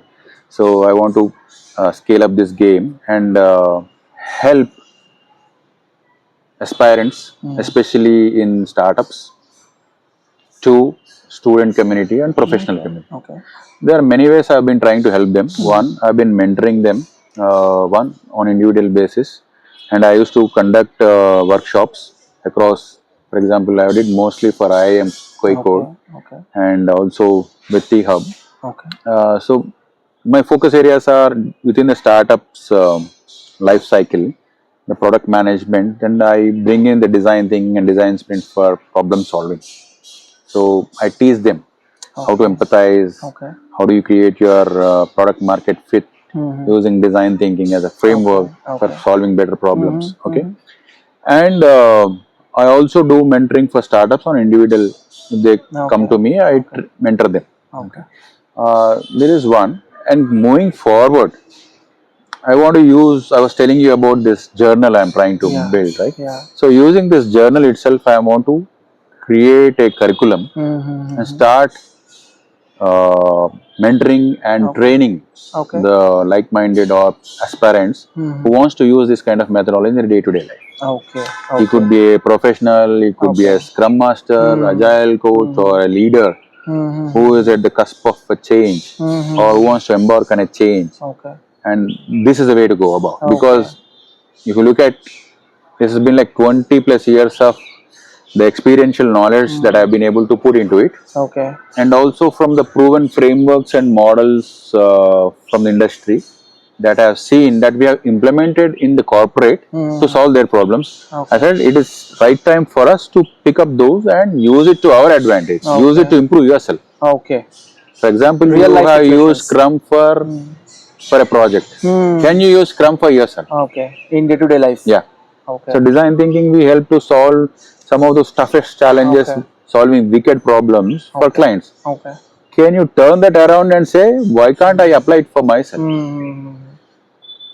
Investing in yourself. Yeah. So it's already a proven model. So apply for yourself. So there are a lot of other courses that are offered by Stanford, like designing your life and all that. Okay. But again, that comes with a lot of a label and IV structure and all that stuff. So what I am doing is, from the grassroots, from my own life experiences, my health was down and I was able to learn and burn, right? And create that meaningful things out of it, and created a multiple paths in terms of passion projects. They're like almost like 15 to 20 passion projects I might have done. Some I scraped in the middle, some I took it to the next level. For example, this biking, I took it to the next level. I'm still planning to take it to another level. There are multiple ways I was able to use this experience to build this. So now I thought I will give it my gift in terms of my learning and knowledge, share it with others. So if it can help them, why not? Okay. So it can be used individually or it can be used by startups also. Okay. So And yeah, please. yeah. So apart from that, I'm working with T Hub. I was also part of Stanford Seed. Okay. Stanford has started this seed program with a focus in especially southern world, where, for example, mostly focused on Africa and India. Okay. So they are helping the new startups by mentoring them. So we are part of this mentoring network. Okay. So we help some of those, similarly that what we do at T Hub.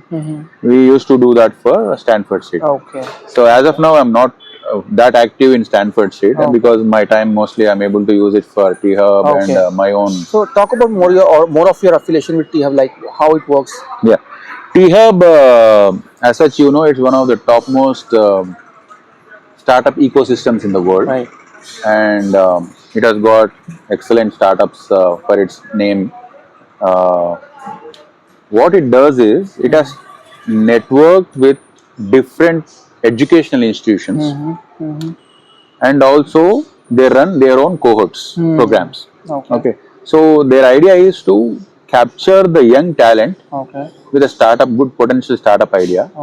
Do run hackathons, select the right startups, then onboard them into the T Hub, and take them to different levels are there. So one is like an MVP stage. Once you reach MVP successfully, then next stage of series seed funding, series A, 1, 2, whatever. Yeah. So all these funding levels, they will keep on taking you with different cohorts, different network mentors, and they've got excellent partnership and network with funders across the world. So they will start opening that network for you. So as a mentor, I get to work with few cohorts in mentoring during their journey. Especially, I bring in my focus, my expertise in design thinking, design sprints. So I help them to solve the problems during the initial stages. And I also they also are working with corporates. For example, I worked with a company called Maruti. So these days, companies also have a entrepreneurship programs. Most of the company, like they are actually trying to build a startup within their own company. So they are asking the employees to bring out the right ideas. They are funding those ideas and trying to launch new products. So that is the kind of culture that is happening across industry. So T Hub works with them too, and some of the programs where we get associated as mentor or a trainer. For example, I did a 3-day session for Maruti Suzuki to help them to bring innovation for real life problems that they are facing. So yeah, I do some of those sessions too. Okay, okay. And is there some in your mentorship journey? Are there certain credentials that you have to earn to get to these kind of roles with T Hub or Stanford? Yeah, one is you need to have a very good industry experience, and then you should have been there, done that. Because I did work as a consulting expert in my previous stints. I was heading the global consulting firm, and then I brought all that expertise, design thinking being my one of the focus areas. They wanted people with design thinking expertise, where I could help those product teams in their product journeys. So you can also apply. Anybody who has got some industry experience, and if you go to T Hub website, they will tell you like these are the verticals or industries they want some competence. If you are from that, you can apply and wait. So I got invited by the T Hub when I applied to become part of their mentorship. So I was already a mentor with Stanford Seed before. So even that is a selection process. Okay. So you need to go through that. Once you get selected, you work with some of those teams. So this experience added up. That was the reason I was able to join T Hub. So once you start one ecosystem, the other ecosystem start calling you, inviting you into their.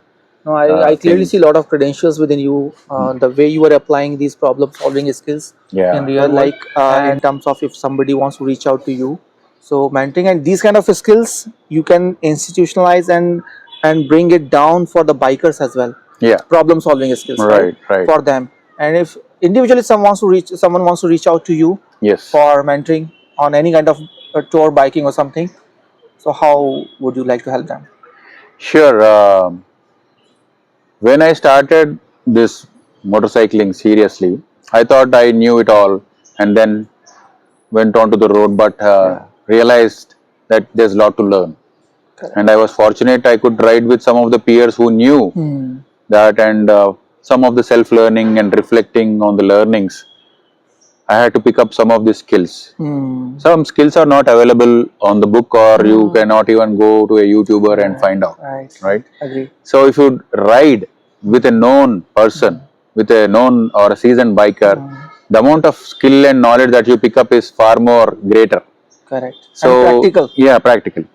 So because of my experience, I keep mentoring some of the aspirant biking new bikers, and I am open to mentor new bikers if they are willing to learn how to plan a long trip. Right. Okay, what are the issues? How to set up your bike? What are kind of riding gear? In fact, I burned my hands or fingers when buying the new gear and experimenting with the new gear. A lot of it is like experimenting, throwing away, and buying the right gear. So I don't want the newbies to go through that same learning experience, because you can easily take it from me. And then there are some of the good things that you can follow online also.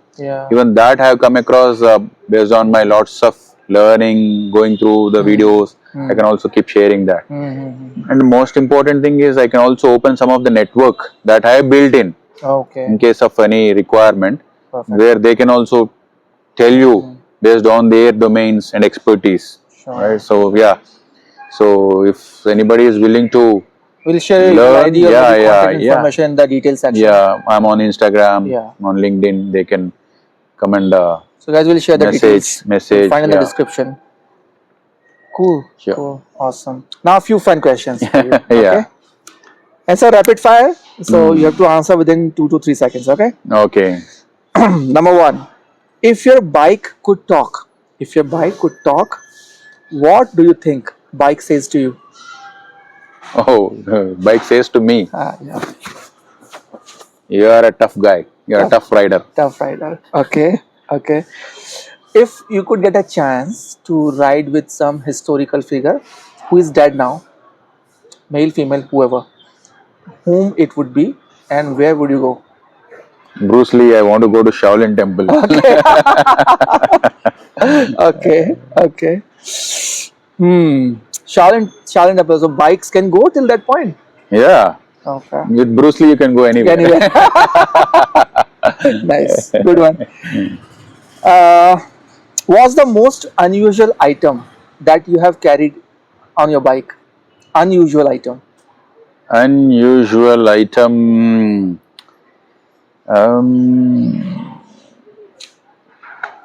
It's a whistle. Okay. It's a whistle. I thought I will use a whistle in an emergency. Okay. And unfortunately, it's quite a big whistle. Okay. Okay. It occupies so much of space. Okay. Then I think I recently discarded it because I never used it. Never use it. Yeah. Okay. Cool. Okay. If you have to choose one Indian highway to ride for the rest of your life, which one? It's definitely going to be the number one, the Dholavira stretch. Okay. The road to heaven, it is called. Okay. It Why? is Why? amazing. In what? Because if you see, it has got a geographical history, Okay. and also it has got a natural history Okay. Okay. in terms of civilization. That's where the Harappa was found. Correct. Correct. Number one, that's near to that. And two is there used to be the sea that has gone back, drained out, and all it is left with the salt pans. Okay. And if you actually go on a full moon night, Oh. it will be like a black stretch of road Uh-huh. in the middle of it, Uh-huh. and to the sides it is like a snow, Oh. the white snow. Okay. It's reflective. Okay. And during the day also, it's like I think I cannot talk enough of it. Okay. Words don't do justice to that. It is mesmerizing. Okay. You will be in a different world. It is actually the road to heaven. You will feel heavenly. Okay. Okay. Cool. Okay. Last question for this podcast. If you had a theme song for your recent ride, 39 days ride, what that song would be? Please sing. It's not about the lyrics of this song, but there was one bike song in the Telugu movie called Gulabi. Okay. Okay. Beat in my heart. Can you please sing it? Oh. No, I cannot sing it. It is like beat in my heart. Ventabadi chepputundi. Oh my God! It is one of those. Okay. Cool. So, sir, this was our podcast for the day. Thanks for taking out time. Thank you. And I thoroughly enjoyed. I learned so much from you, and most importantly, I got to know a bit more about you. So now you are not the person which I say, okay, I knew this person, hi, bye, and he does these things. I now know you in real, right? Yeah. So I feel blessed to have this conversation with you. Same right? here. आपको कैसा लगा? How No, in fact, I really like the way you engaged and brought out some of the questions. Some of the questions made me even think, and I was able to connect some more dots, which I could have never done that on my own. You provoked my thought process there. That I really liked. That only happens because you also bring in some kind of profound personality. Because the way you got exposed to spirituality, your fitness, your running, you got that passion. If we have to exchange our seats, I would have said the same thing. I would have said the same thing. I learned a lot. In fact, since this was my conversation, you are saying that, but I would have learned a lot. And in fact, I am learning a lot when you are asking those questions. Thank you. And thanks for having me. Great to be on your podcast. Thank you. And with your book launch, you will come soon. Yes, I'm waiting for that, and soon it will be out. Any parting message for the audience? Parting message is get unstuck. Go and explore. Cool, sir. So this was our podcast for the day, and Aditya signing off. Thank you, sir. Thank you. Bye-bye. Okay, done finally.